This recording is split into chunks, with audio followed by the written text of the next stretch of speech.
when one reflects on the issue of self-control in light of the seduction of a control construct that's issued forth by baser resonances, one realizes that self-control is kind of looking at it in reverse. It's not self-control. It's actually taking possession of self. Are you actively or passively co-creating? And the only way you know you are actively co-creating, you're truly doing what is your song in freedom, is to be standing in the frequency of your song of freedom. And be free to express your love. If you're unable to express your love, it is not because you are free. If you're unable to express your love, it's because you're reacting. You're reacting to variables that played out. And your actions are reverberating the recourse for those variables. And so you're in a clockwork, but you are not free.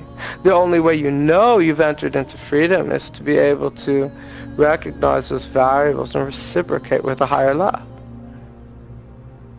And you are not in a reactionary state. You are in an active, co-creative state.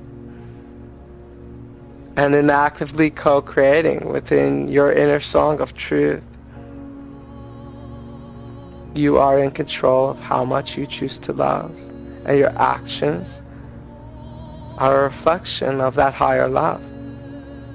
And that higher love is an expression of oneness in all things. It's not a duality or polarity driven perception. And so the individual who's aligned in the higher love, when they see an individual, they recognize the individual in the totality of all they are. They recognize the inside, because the inside is eternal, encased within the outside.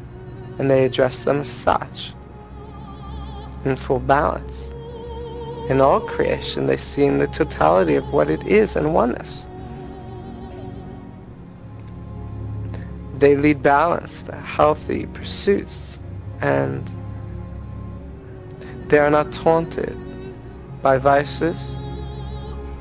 For the vices and those taunts are all coming from malevolent energies that are partnered in passive co-creation, that can only access an individual when they're resonating hopelessness or fear or anger, resentment, abandonment, need, want, but have no access. Have no access to broadcast their frequencies into the empathic portal of the spiritually dynamic individual. They have no access as an individual standing in the integrity of their song in benevolence and issuing forth their freedom in expression and actualizing love. For so long as love is reverberating through their heart, they are partnered in co-creation, but with benevolent frequencies in that portal. And that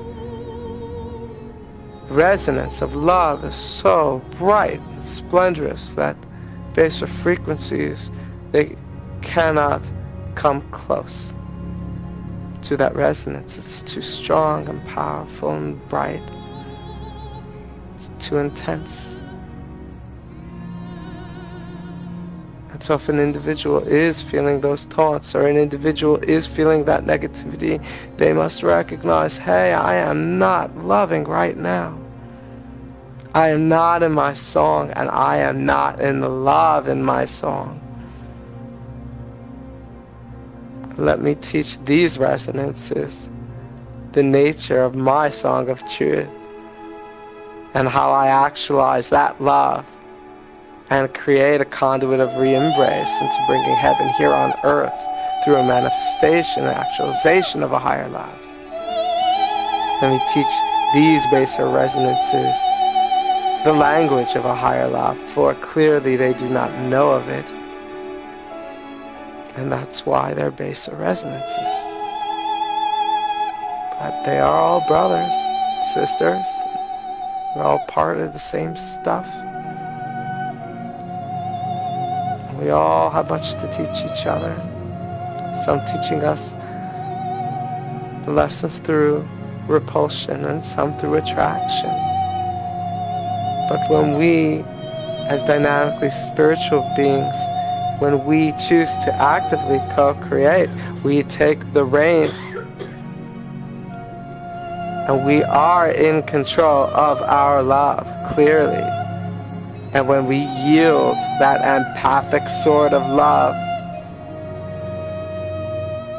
it trumps all.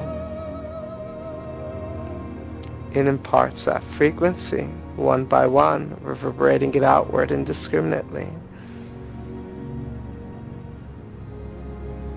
That cadence, that momentum, that revelation of deliverance, that perception through which deliverance filters through from the eye of eternity, one by one, each individual, galvanized as individuals, but in singular expression of a higher benevolence for the betterment of all.